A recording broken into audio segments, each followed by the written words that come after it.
Hello guys, नमस्कार दोस्तों। IPL भी खत्म हो गया, इलेक्शन का लास्ट फेज में हम लोग हैं और इसी बीच में हम कुछ ऐसा देखेंगे, हमारे आपके सबके प्यारे प्रधानमंत्री जी का कुछ टॉप 6 मोमेंट्स। एक छोटी सी बर्तन को उल्टा करके उसमें छेद करके एक पाइप डाल दी और जो गटर से गैस निकलता था वो पाइपलाइन से चाय के ठेले में ले लिया। चाय बनाने के लिए उसी गैस का उपयोग करके चाय बनाता था। सिंपल सी टेक्नोलॉजी। चाय बनाने के लिए गटर का गैस इस्तेमाल किया। अच्छा, इसीलिए तो देखो यार, मोदी जी ने आपको फ्री में कैसा गैस इस्तेमाल कर सकते हैं उसको सिखा दिया, लेकिन नहीं, आप लोगों को तो सिलेंडर का गैस ही चाहिए।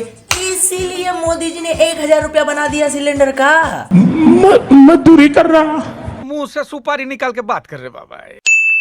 जी टीवी स्टूडियो के बाहर कोई पकोड़े बेचता है और शाम को 200 रुपया कमा करके घर जाता है, उस व्यक्ति को आप रोजगार मानोगे कि नहीं मानोगे? नहीं, उनको रोजगार नहीं मानते। अगर किसी के पास इंजीनियरिंग का डिग्री है और वो जाके पकोड़े तलेगा तो उसको रोजगार कैसा मानोगे आप? जिसका भी क्वालिफिकेशन का हिसाब से उसका सैलरी, उसका टाइम पर काम और रेस्पेक्ट नहीं मिलता है तो उसको बेरोजगारी माना जाता है। ये जो चोर लुटेरों के पैसे विदेशी बैंकों में जमा है ना, उतने भी हम रुपए ले आए ना, तो भी हिंदुस्तान के एक एक गरीब आदमी को मुफ्त में 15-20 लाख रुपए यूं ही मिल जाएगा। बोका चोदा, बोका। 10 साल हो गया मोदी जी, 15 लाख तो छोड़ो, महंगाई की वजह से खुद का कमाया हुआ पैसा भी नहीं बच रहा है। वैसा ये पैसे गया कहाँ?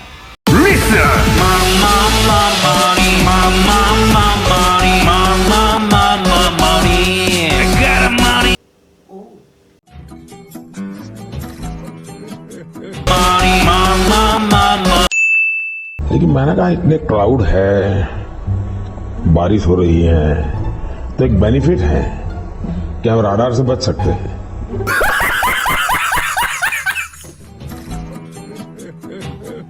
और उस समय बहुत कम लोगों का ईमेल रहता था। मैंने फोटो निकाली और मैंने दिल्ली को ट्रांसमिट की। क्या बोला तूने? ट्रांसमिट की और दूसरे दिन कलर फोटो छपी।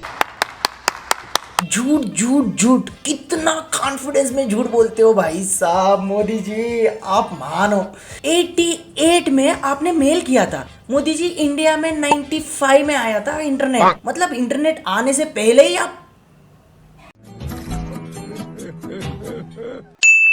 सर्दियों में आप देखेंगे तो अक्सर कहते हैं कि पिछली बार से इस बार सर्दी ज्यादा है, ऐसा कहते हैं ना।